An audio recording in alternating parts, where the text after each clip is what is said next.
Last online ক্লাসে আপনাদেরকে এই প্রবলেমটা করানো হয়েছিল। আমাদের যে আর্টওয়ার্ক রেসপন্স স্পেকট্রাম থেকে আমরা এক্সাম্পল ওয়ানটা সলিউশন করছিলাম, এবং এইখান থেকে আসলে আমরা কিভাবে মেনলি আমাদের এই ম্যাথের সব ভ্যালুগুলো এই গ্রাফ থেকে বের করতে হয়।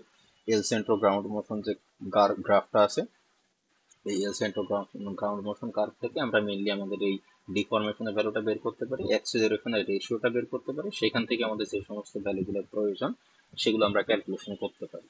এখন লাস্ট ক্লাসে আমরা যে ম্যাথটা করছিলাম সেই ম্যাথ মোটামুটি আমাদের অ্যান্সার ছিল হলো এই পর্যন্ত, অর্থাৎ আমাদের লাস্ট ক্লাসের ম্যাথে দুইটা জিনিস বের করতে বলছিলাম। যদি প্রশ্নটা আরেকটু দেখি, পিক ডিফরমেশন কত এবং বেন্ডিং স্ট্রেস কত। ডিফরমেশন তো ডাইরেক্ট আমাদের এই যে ডি যে স্কেল, এই স্কেল থেকে ডাইরেক্ট আমরা ডিফরমেশন পাইছিলাম, ডিফরমেশনের ভ্যালুটা পাইছিলাম 5 ইঞ্চি। আর বেন্ডিং স্ট্রেস এর ফর্মুলা বা ফ্লেক্সার স্ট্রেসের ফর্মুলা হলো এমসি ডিভাইডেড বাই আই। সেটার জন্য মোমেন্ট বের করার জন্য আমরা শেয়ার ফোর্স বের করছিলাম। শেয়ার ফোর্সের পাইছিলাম 1.04 কি। পরে শেয়ার ফোর্স থেকে আমরা বেন্ডিং মোমেন্ট এম বের করছিলাম, জাস্ট ফোর্স ইনটু ডিসটেন্স। এই যে ফোর্সের সাথে এই যে 12 ফিট যে ডিসটেন্স, সেটা গুণ করলে আমরা মোমেন্ট পাইছিলাম। মোমেন্ট পাওয়ার পরে এমসি ডিভাইডেড বাই আই করে আমরা বেন্ডিং স্ট্রেস পাইছিলাম। এখন লাস্ট ক্লাসে যে প্রবলেমটা করছিলাম সেটার সাথে সেই প্রবলেমের সাথে একটু সংযুক্তি আছে। সংযুক্তি বলতে মানে আমাদের যে প্রবলেমটা আমরা সলিউশন করছি সেই প্রবলেমের জাস্ট একটু এক্সটেনশন বলা আছে, যে আমরা প্রথম প্রবলেমে বা এখানে যে প্রবলেম ওয়ানে যে স্টিলের পাইপটা ইউজ করলাম, এখানে একটা 4 ইঞ্চি স্টিলের পাইপ ইউজ করা হয়েছিল, যে প্রশ্নে বলা আছে 4 ইঞ্চি স্টিলের পাইপ। এখন বলতেছে কোনো কারণে যদি এই 4 ইঞ্চি স্টিলের পাইপ এই পরিমাণ স্ট্রেস না নিতে পারে, সেই ক্ষেত্রে পরবর্তী আবার আরেকটা ট্রায়ালে এখানে একটা 8 ইঞ্চির যদি স্টিল পাইপ ইউজ করা হয়, তাহলে সেই ক্ষেত্রে আমাদের অ্যাডভান্টেজ বা ডিসঅ্যাডভান্টেজ কি হবে। অর্থাৎ জাস্ট সব ভ্যালুগুলোই সেম আগের মতোই, শুধুমাত্র 4 ইঞ্চি স্টিলের পাইপের জায়গায় যদি 8 ইঞ্চির একটা স্টিলের পাইপ ইউজ করা হয়, তাহলে সেই ক্ষেত্রে আমাদের এখানে অ্যাডভান্টেজ বা ডিসঅ্যাডভান্টেজ কি হইতে পারে সেটা আমাদের এখান থেকে দেখাইতে বলতেছে। সো প্রবলেম মেইনলি আগের প্রবলেমটা, জাস্ট এখান থেকে এক্সটেনশনটা হলো আগে আমরা 4 ইঞ্চির পাইপ দিয়ে বেন্ডিং স্ট্রেস বের করছি, ডিফরমেশন বের করছি। এখন 8 ইঞ্চির পাইপ দিয়ে বেন্ডিং স্ট্রেস আর ডিফরমেশনটা বের করতে হবে। বের করে দেখতে হবে যে আগের তুলনায় আমরা কি এখন সুবিধা পাইতেছি নাকি অসুবিধা হইতেছে। জাস্ট নর্মাল সেন্সে তো মনে হয় যে 4 ইঞ্চি পাইপের তুলনায় যদি আমি 8 ইঞ্চি পাইপ ইউজ করি তাহলে সেটা বেশি স্টেবল হবে বা সেটার আসলে মানে স্থায়িত্ব বেশি হবে, কিন্তু সেটা আসলে আমাদের এই ডাইনামিক্স বা এই এল সেন্ট্রো গ্রাউন্ড মোশন কার্ভ থেকে আসলে আমরা কি পাইতেছি সেটা আমাদের এখানে এই এক্সটেনশন অংশটাতে বের করতে বলতেছে। তো সেম আগে একদম হুবহু যা করছি সেই সেম একই কাজ, শুধুমাত্র এখন 4 ইঞ্চি পাইপের পরিবর্তে 8 ইঞ্চি পাইপ দিয়ে করতে হবে। তো প্রথমেই আমরা বের করছিলাম হলো স্টিফনেস, কি এর ভ্যালুটা বের করছিলাম। তো এখানে প্রথমে সেই কি এর ভ্যালুটাই বের করতেছি, ফর্মুলা একই 3 EI divided by L cube. এই যে 3 EI divided by L cube, এখানেও সেই একই ফর্মুলা ইউজ করা হয়েছে, 3 EI divided by L cube. So এখান থেকে থ্রি কনস্ট্যান্ট, ই এর ভ্যালু হচ্ছে modulus of elasticity of steel, অর্থাৎ 29,000 কেএসআই, সেটাই হচ্ছে 29 × 10⁻³ তার সাথে আই আই যেটা সেটা হচ্ছে মোমেন্ট অফ ইনার্শিয়া ওই যে এখানে বলাই আছে I equal to 72.5 inch to the power 4 divided by L cube. L আগেও 12 ফিট, এখানে এল এর কোনো চেঞ্জ নাই, লেন্থ এখানেও 12 ফিট, তাই 12 ফিট থেকে এনসিতে নেওয়ার জন্য এখানে আরো 12 দ্বারা গুণ করা হয়েছে টু দি পাওয়ার কিউব। এটা পুরোটা ক্যালকুলেশন করলে এখান থেকে ভ্যালু আসে 2.112 ইঞ্চি। অর্থাৎ স্টিফনেস আগে প্রথমে আমরা স্টিফনেস পাইছিলাম 0.211 ইঞ্চি, এখন আমরা স্টিফনেস পাইলাম 2.11, অর্থাৎ স্টিফনেসের ভ্যালুটা প্রায় 10 গুণ বেড়ে গেছে। এরপরে যদি আমরা সেখান থেকে ন্যাচারাল ফ্রিকোয়েন্সি বের করি, অর্থাৎ ওমেগা বের করি, ওমেগা ফর্মুলা ছিল √K/m। তো কে এখান থেকে স্টিফনেস আমরা এখান থেকে বের করে নিয়ে আসছি। আর এম যেটা, অর্থাৎ আমাদের পুরো স্ট্রাকচারের লোডের কোনো চেঞ্জ হয় নাই, তো আমরা জাস্ট আগে যে এমটা বের করছিলাম সেই এমটাই ডাইরেক্ট যদি এখানে আমরা ইউজ করে দিই, √K/m যদি ইউজ করে দিই, তাহলে সেখান থেকে আমাদের ওমেগার যে ভ্যালুটা, ওমেগার ভ্যালুটা আসছে 12.52 রেডিয়ান পার সেকেন্ড। অর্থাৎ এখান থেকে আমরা ন্যাচারাল সার্কুলার ফ্রিকোয়েন্সি পাইতেছি 12.52 রেডিয়ান পার সেকেন্ড। এখান থেকে আবার আমাদের ন্যাচারাল টাইম পিরিয়ড, অর্থাৎ omega equal to 2π/t, omega equal to 2π/t এই ফর্মুলাতে বসাইতে হবে। ফর্মুলাতে বসাই এখান থেকে আমাদের টি এর ভ্যালু যেটা, অর্থাৎ টাইম পিরিয়ড যেটা, ন্যাচারাল টাইম পিরিয়ডটা বের করতে হবে। ওমেগার ভ্যালু যদি 12.52 বসাই, পাই তো কনস্ট্যান্ট একটা ভ্যালু। এখান থেকে টি এর ভ্যালুটা ক্যালকুলেশন করলে আসে 0.502 সেকেন্ড। আগের বার যখন আমাদের 4 ইঞ্চির একটা পাইপ ছিল সেই ক্ষেত্রে আমরা টি এর ভ্যালুটা পাচ্ছিলাম 1.59 সেকেন্ড। এই ক্ষেত্রে আমাদের 8 ইঞ্চির পাইপ ইউজ করার পরে আমরা এখানে টি এর ভ্যালুটা পাইতেছি 0.52 সেকেন্ড, অর্থাৎ টি এর ভ্যালুটা প্রায় 3 ভাগের 1 ভাগ হয়ে গেছে। এখন আমাদের কি করতে হবে, এখন সেম আগের মতো এই যে আগের প্রথমে প্রথম অংশটাতে আমরা কি করছিলাম, টি এর ভ্যালু যখন 1.59 সেকেন্ড, এই 1.t=1.59 সেকেন্ড ধরে ডি এর ভ্যালুটা বের করছিলাম, এই অ্যাক্সিলারেশন এই ভ্যালুটা বের করছিলাম এই স্কেল থেকে, ডি এর ভ্যালুটা বের করছিলাম এই স্কেল থেকে। এখন আমাদের টি এর ভ্যালুটা 0.502, অর্থাৎ সেটাকে আমরা রাউন্ডিং বলতে পারি 0.5। অর্থাৎ টি যখন 0.5 আসে সেখান থেকে আমরা একদম স্কেল ধরে একটা দাগ টেনে দিব পুরো আমাদের যে ডেজিগনেটেড কার্ভ সেটার উপরে। এখানে তো স্যার সিঙ্গেল আউট করে দেখানো হয়েছে, জেনারেলি আমাদের কার্ভটা থাকবে হচ্ছে এই কার্ভ। এখানে এখন টোটাল আমি লাস্ট ক্লাসেও যেটা বলছি, এখানে টোটাল কার্ভ আছে হচ্ছে 5টা। প্রথম একদম সর্ব উপরে যেটা, সেটা হচ্ছে 0% ড্যাম্পিং এর জন্য। তার নিচে যেটা সেটা হচ্ছে 2% ড্যাম্পিং, তারপর একটা 5% ড্যাম্পিং, তারপর একটা 10%, এবং ফাইনালি যেটা সেটা হচ্ছে 20%। আমাদের প্রশ্ন বলা আছে হলো 2% ড্যাম্পিং। 2% ড্যাম্পিং যদি বলা থাকে তাহলে আমাদের কার্ভ হলো যে এটা উপর থেকে 2 নম্বর যেটা সেটা। তাহলে আমরা কি করবো, যে 0.5 থেকে সোজা আমাদের যে এই কার্ভটা উপর থেকে 2 নম্বর যে কার্ভটাই, 2 নম্বর কার্ভের উপর সোজা একটা স্কেল দিয়ে প্রথমে দাগ টেনে নিই। এরপর যদি আমাদের ডিফরমেশন বের করতে বলে, জাস্ট এইখানে যে পয়েন্টে টাচ করতেছে সেই পয়েন্ট থেকে, এই যে এখানে লেখা আছে ডিফরমেশনের স্কেল এটা, জাস্ট ওই পয়েন্ট থেকে ডিফরমেশন স্কেলের উপরে সোজা একটা দাগ টেনে দিই।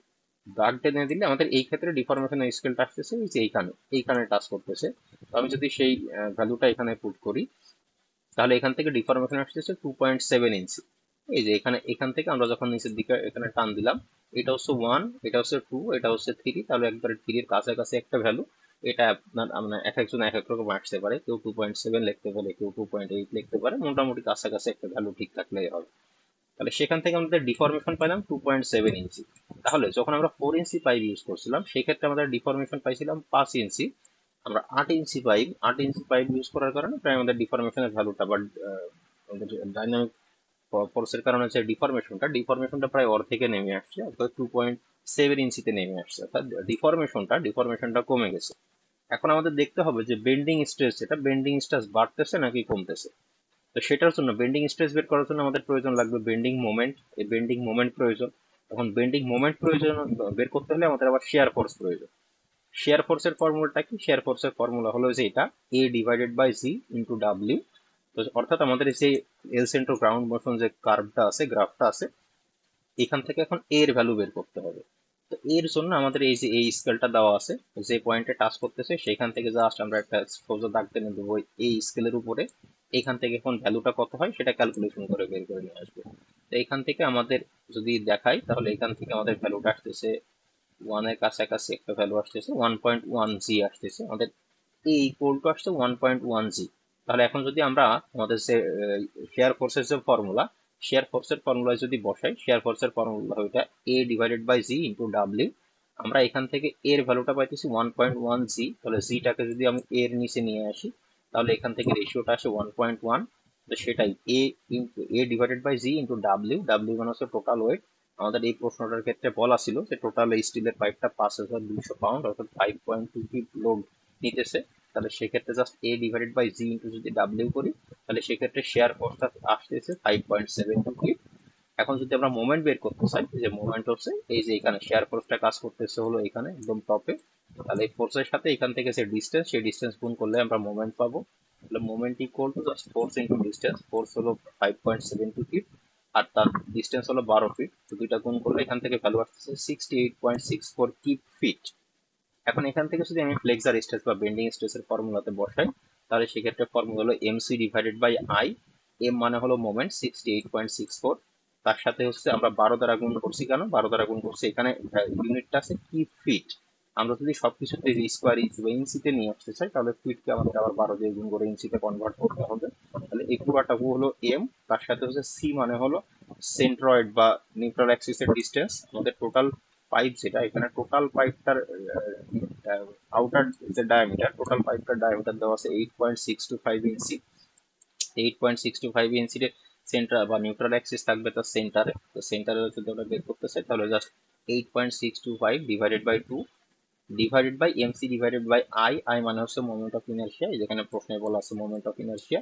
সব ভ্যালুগুলো যদি বসাই, সব ভ্যালুগুলো বসাই, এখান থেকে ক্যালকুলেশন করলে আমাদের যে ফ্লেক্সার স্ট্রেস বা বেন্ডিং স্ট্রেসের মানে ভ্যালুটা আসতেছে 49 KS। তাহলে আমাদের যখন আমরা 4 ইঞ্চির একটা পাইপ ইউজ করছিলাম, সেই ক্ষেত্রে আমাদের যে বেন্ডিং স্ট্রেস আসছিল 46.5 KSI। আর যখন আমরা 8 ইঞ্চির একটা পাইপ ইউজ করলাম সেক্ষেত্রে আমাদের বেন্ডিং স্ট্রেসটা আসলো 49 KSI। অর্থাৎ আমরা 8 ইঞ্চি পাইপ ইউজ করলে আমাদের উল্টা বেন্ডিং স্ট্রেস বা ফ্লেক্সার স্ট্রেস, যেটা ফ্লেক্সার স্ট্রেসের ভ্যালুটা ওটা আরো বেড়ে যাইতেছে।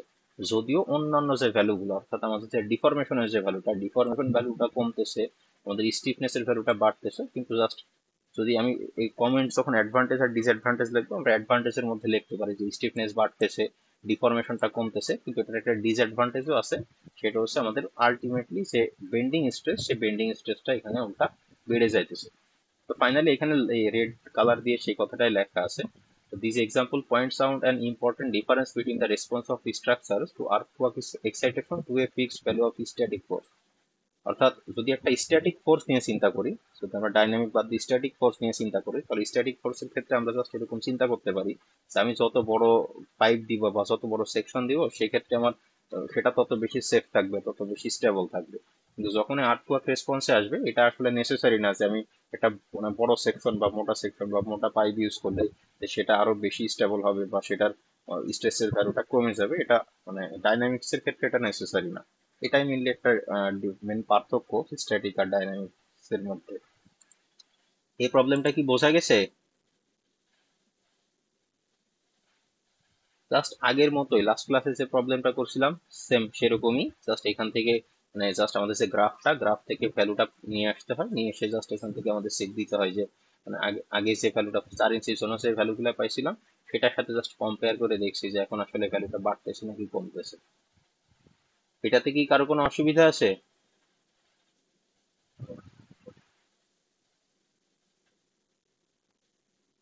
এটাতে কারো কোনো অসুবিধা থাকলে বলতে পারেন। আচ্ছা, আমি ধরে নিতেছি কারো কোনো অসুবিধা নাই। এরপরে মেনলি আমাদের জাস্ট এই যে পিডিএফ এখানে একটা মানে ম্যাথই সলিউশন করা আছে দুইটা মেথডে। আমাদের যে হ্যান্ড নোটে আরো কিছু এক্সাম্পল আছে, আমরা হ্যান্ড নোট থেকে আরো কয়েকটা এক্সাম্পল দেখি। আমরা এই এক্সাম্পলটা এখন সলিউশন করলাম, স্টিলের পাইপে সেটা এটাই সলিউশন করলাম। এটা মেনলি দুইটা ম্যাথ, যে প্রথম অংশটুকু 4 ইঞ্চি পাইপ দিয়ে সে ম্যাথটা করছিলাম, সেটা ছিল এক্সাম্পল 6.2। এখন আমরা তার পরবর্তী আজকে যেটা করলাম সেই অংশটুকু হলো 6.3। সো দুইটা মিলে একটাকে বলা হয়, দুইটা মিলাই বলা হয় আর কি একটা ম্যাথ। তো পরীক্ষায় যদি আসে তাহলে এই পুরাটা মিলে কিন্তু 10 মার্কের একটা ম্যাথ আসবে। শুধুমাত্র যে জাস্ট একটা ভ্যালু বের করতে দিলেই কিন্তু সেক্ষেত্রে 10 মার্কস থাকবে না, বা শুধু একটা অংশ থাকলে সেক্ষেত্রে 10 মার্ক থাকবে না, সেক্ষেত্রে হয়তো 6 বা 7 থাকতে পারে, তার সাথে অন্য আর একটা থিওরি থাকতে পারে। তা আমরা যদি এক্সাম্পল 6.4 অর্থাৎ তার পরের একটা এক্সাম্পল দেখি, তাহলে এই ক্ষেত্রে কিরকম আছে দেখেন। এই ক্ষেত্রে জাস্ট এক 1 স্টোরির একটা বিল্ডিং আছে, এরকম 1 স্টোরির একটা বিল্ডিং আছে। প্রবলেমটা যদি আমরা দেখি, সে এই small 1 story reinforced concrete building is idealized as for purposes of structural analysis as a massless frame supporting a total dead load of 10 k। অর্থাৎ এখানে 10 কিপের একটা ডেড লোড সে সাপোর্ট করতেছে। at the beam level the frame is 24 feet wide and 12 feet high। 24 feet এখানে প্রস্থ আর প্রস্থতা আছে 12 feet. Each column and beam has a 10 inch square cross section, মানে প্রত্যেকটা বিম এবং কলাম দুইটারই ক্রস সেকশন হলো 10 ইঞ্চি স্কোয়ার। অর্থাৎ এরকম স্কোয়ার শেপের বিম কলাম দেওয়া আছে দুই দিকেই, তার ডাইমেনশনটা হলো 10 ইঞ্চি ইন্টু 10 ইঞ্চি।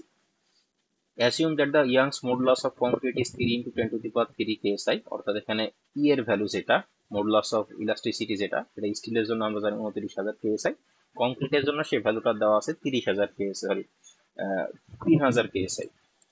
এরপরে বলা আছে that damping ratio for the building is estimated as 5%। অর্থাৎ এখানে ড্যাম্পিং রেশিও যেটা সেটা বলা আছে 5%। অর্থাৎ আমাদের যে এল সেন্ট্রো গ্রাউন্ড মোশনের যে কার্ভ, যে এল সেন্ট্রো গ্রাউন্ড মোশনের যে কার্ভ, এখন এই ক্ষেত্রে আমাদের 5% ড্যাম্পিং এর জন্য যে কার্ভ, সেই কার্ভটা ইউজ করতে হবে।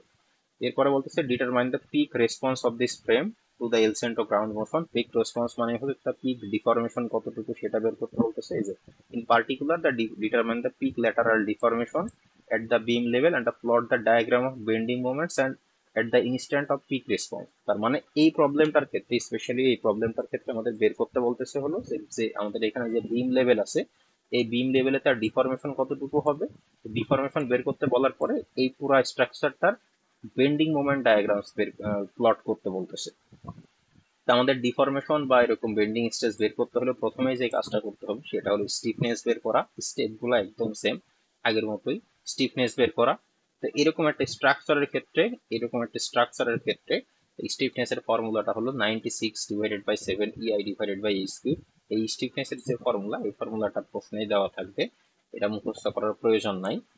একটা স্ট্রাকচারের জন্য স্টিফনেস এর ফর্মুলাটা এক এক রকম হয়। তো এক্ষেত্রে আমি যদি সব ভ্যালুগুলো বসাই দিই, 96/7, ই এর ভ্যালুটা বলা আছে, সেই আমাদের যখন কংক্রিটের জন্য ইউজ করতেছি, এটা হলো 3 × 10⁻³ আই, যেটা সেটা হচ্ছে মোমেন্ট অফ ইনারশিয়ার ভ্যালুটা বলা আছে যে এই যে আমাদের যে সেকশনটা আমরা ইউজ করতেছি, সেই সেকশনটার ডাইমেনশন হলো 10 ইঞ্চি × 10 ইঞ্চি। তাহলে আমরা যদি একটা রেক্ট্যাঙ্গুলার সেকশন বা স্কোয়ার সেকশনের মোমেন্ট অফ ইনারশিয়া বের করতে চাই, তাহলে ফর্মুলাটা হলো BH3/12। তো এখানে সেটাই করা হয়েছে, যেহেতু বি এর ভ্যালু 10, এইচ এর ভ্যালু 10, তাহলে 10 × 10³ / 12, এটা হচ্ছে I, divided by H cube. H হচ্ছে হাইট ও উচ্চতা, এটা বলা আছে 12 ফিট। তাহলে 12 ফিট থেকে আমাদের ইঞ্চিতে কনভার্ট করতে হলে আরো 12 দিয়ে গুণ করছি, তাই 12 × 12⁵ এটা যদি ক্যালকুলেশন করা হয়, তাহলে স্টিফনেস এর ভ্যালু আসতেছে 11.48 কিপ/ইঞ্চ। এখন এখান থেকে আবার যদি আমাদের টি এর ভ্যালু বের করতে হয়, টাইম পিরিয়ড বের করতে হয়, সেম একই জিনিস। টাইম পিরিয়ডের ফর্মুলা হচ্ছে 2π/, যে টাইম পিরিয়ড টি ইকুয়াল টু 2π/ω। তো ওমেগার ভ্যালুটা যদি আমরা বের করতে চাই, ওমেগা ইকুয়াল টু √k/m। এই ক্ষেত্রে কে এর ভ্যালুটা আমরা এখানে বের করলাম। আর আমরা জানি যে W equal to MG, weight W equal to MG. তো এখান থেকে আমাদের যে ওয়েটটা দেওয়া আছে, ওয়েট দেওয়া আছে হলো 10 কিপ। এখান থেকে আমাদের এম এর ভ্যালুটা বের করে নিতে হবে। তো ডাব্লিউ ইকুয়াল টু যদি এমজি হয়, তাহলে এম ইকুয়াল টু হবে ডাব্লিউ/সি। ডাব্লিউ হলো 10 কিপ, আর সি হচ্ছে আমাদের মিটার পার সেকেন্ড এককে আসে 9.8। সেটাকে যদি আমরা ইঞ্চিতে নিয়ে যাই, তাহলে ওই 9.8 কে প্রথমে ফিটে যদি নিয়ে যাই 3.28 দিয়ে গুণ করতে হয়, তারপরে আবার 12 দিয়ে যদি গুণ করি, তাহলে এই ভ্যালুটা আসে 386। তো এই পুরোটা ক্যালকুলেশন করলে ওমেগার ভ্যালু আসে 21.05 রেডিয়ান পার সেকেন্ড। এখন যদি আমরা টাইম পিরিয়ডের ফর্মুলাতে বসাই, টাইম পিরিয়ড ইকুয়াল টু 2π/ω, তাহলে এখান থেকে জাস্ট সব ভ্যালুগুলো বসাইলে আমাদের টাইম পিরিয়ডটা আসতেছে মোটামুটি 0.3 সেকেন্ড মতো। এখন 0.3 সেকেন্ড, তাহলে আমাদের এখন এল সেন্ট্রো গ্রাউন্ড মোশনের যে কার্ভটা, সেই কার্ভে চলে যেতে হবে। এই যে আমাদের হলো এটা হলো এল সেন্ট্রো গ্রাউন্ড মোশন কার্ভ। এখন এইখানে আমাদের টি এর ভ্যালুটা হচ্ছে 0.3 সেকেন্ড, আর ড্যাম্পিং প্রশ্নে বলা আছে 5%। তাহলে 5% ড্যাম্পিং কোনটা, সেটা আমাদের প্রথমে খুঁজে বের করতে হবে।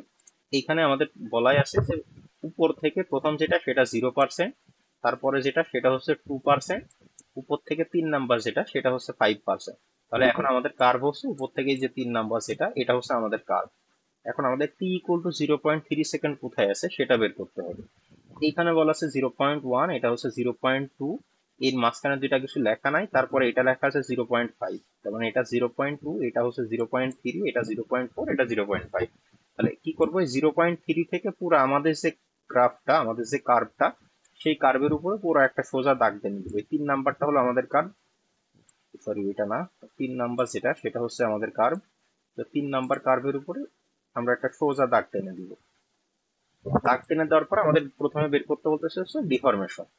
ডিফরমেশন মানে হচ্ছে আমরা যেই বিন্দুতে টাচ করছি, সেই বিন্দু থেকে আমাদের এই ডিফরমেশন স্কেলের উপরে একটা সোজা দাগ টেনে দিব।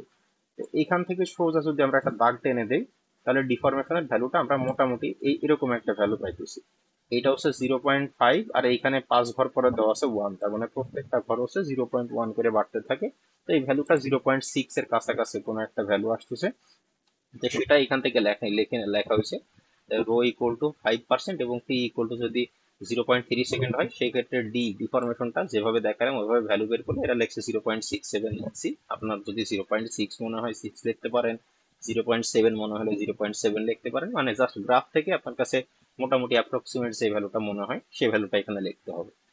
আর সাথে সাথে যদি আমরা অ্যাক্সেলারেশনের ভ্যালুটাও বের করি, তাহলে অ্যাক্সেলারেশনের ভ্যালুটা আমরা এখান থেকে পাইতেছি 0.78 মানে জাস্ট এই পয়েন্ট থেকে আমাদের যে অ্যাক্সেলারেশনের স্কেলটা আছে, সেই স্কেলটার উপরে সোজা একটা দাগ টেনে দিব। দাগ টেনে দিলে সরি এখান থেকে যে ভ্যালুটা পাবো সেটাই হচ্ছে অ্যাক্সেলারেশনের ভ্যালু। এখান থেকে সে ভ্যালুটা পাওয়া গেছে 0.78 এখন এখান থেকে যদি আমাদের share force bending moment diagram আঁকতে হয়, তাহলে প্রথমে আমাদের শেয়ার ফোর্সটা বের করে নিতে হবে। তো শেয়ার ফোর্স যদি বের করি, তাহলে শেয়ার ফোর্সের ফর্মুলা হলো যে এটা এ ইন্টু তার ডিফরমেশন। এটা হলো জাস্ট আমরা এর আগে যে একটা ফর্মুলা ইউজ করলাম, এ ডিভাইডেড বাই, যেমন আগের প্রবলেমটাতে যে ফর্মুলাটা ইউজ করলাম, A divided by W into C, A divided by G into W. এই ফর্মুলাটা ইউজ করলেও ওকে। আবার যদি আমরা জাস্ট এই এই কে ইন্টু ডি এই ফর্মুলাটা এর আগেও আমরা জেনারেল যে ডাইনামিক এক্সাইটেশন সেখানে ইউজ করছিলাম, সেখানে আমরা কে ইন্টু এ ইউজ করতাম আর কি, অ্যাম্পলিটিউডকে আমরা এ দ্বারা প্রকাশ করতাম। তো এইখানে জাস্ট সেই ফর্মুলাটাই দেখানো হয়েছে, যে কোনো একটা ফর্মুলা ইউজ করলেই হবে। তো আমি যদি এই ফর্মুলাটার কথা বলি, আমরা স্টিফনেস এখানে ক্যালকুলেশন করে পাইছি 11.48, তার সাথে আমাদের যে ডিফরমেশন, যেটা ডিফরমেশনের ভ্যালুটা পাইছি 0.67, এই দুইটা গুণ করলে ভ্যালুটা আসে 7.6। অর্থাৎ আমাদের এই যে ফ্রেমটা দেওয়া আছে, এই ফ্রেমের এই পয়েন্টে 7.6 কিপের একটা শেয়ার ফোর্স আসতেছে। এই পর্যন্ত হলো আমার এই ডাইনামিক্স অফ স্ট্রাকচারের প্রবলেম, যে আমার এখানে শেয়ার ফোর্স কতটুকু আসছে সেটা বের করছি, ডিফরমেশন কতটুকু আছে সেটা বের করছি। এরপরে হলো জাস্ট এটা সিম্পল, এটার এসএফডিবিএমডি অর্থাৎ তার share force diagram, bending moment diagram draw করা। এখানে অনেক কমপ্লেক্স ভাবে দেখানো হয়েছে, এত কমপ্লেক্স ভাবে না করলেও চলবে।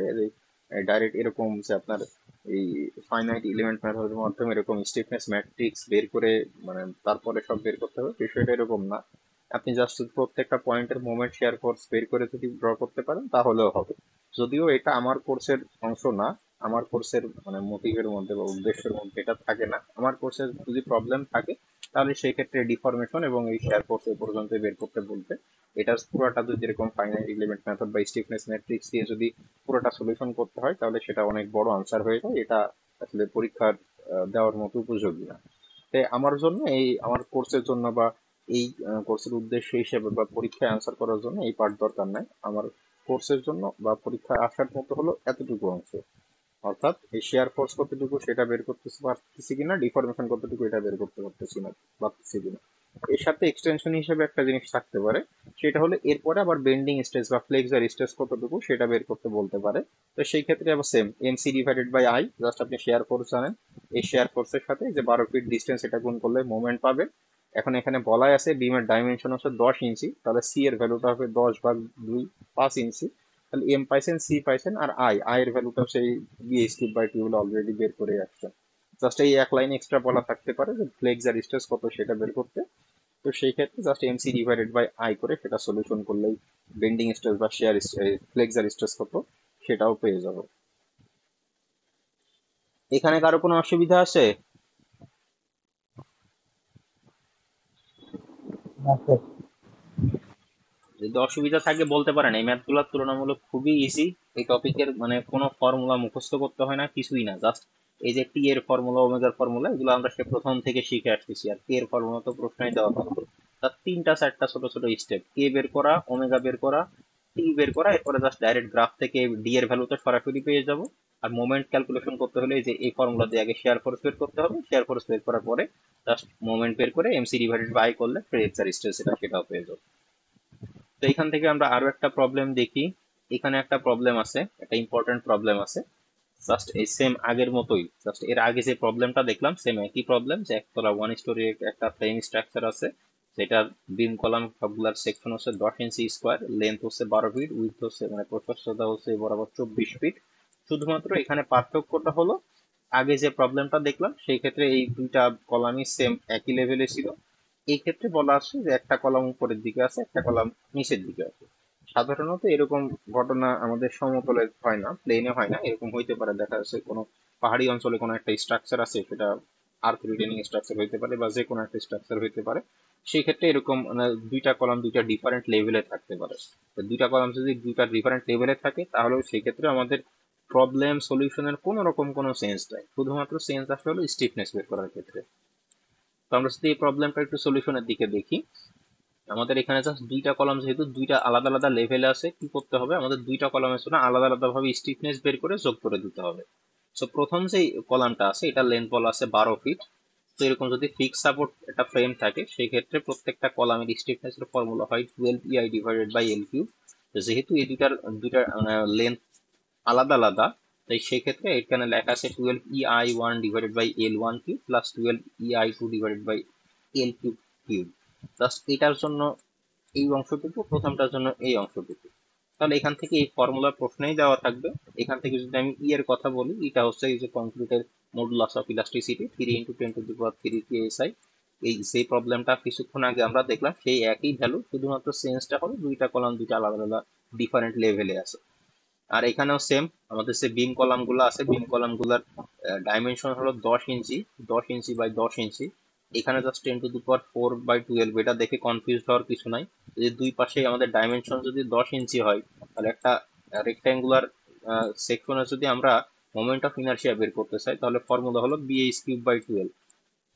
BH³/12। এখন বি এর ভ্যালু যদি 10 হয়, এইচ এর ভ্যালু যদি 10 হয়, তাহলে আলটিমেটলি ফর্মুলাটা কি দাঁড়ায়, যেখানে যেটা দেখানো হয়েছে 10 × 10⁵10 × 10⁵ 12। এখন এই 10 কে যদি আমরা আবার পাওয়ারে নিয়ে যাইতে চাই, তাহলে এটা 10⁴ হয়ে যায়। তো এইভাবে লেখেন অথবা 10⁴ লেখেন, একই জিনিস। এটা দেখে আসলে কনফিউজ হওয়ার কিছু নাই। এই এখানেও সেম ভেঙে ভেঙে 10 × 10⁻³ /12 করে করলেও হবে, একই জিনিস।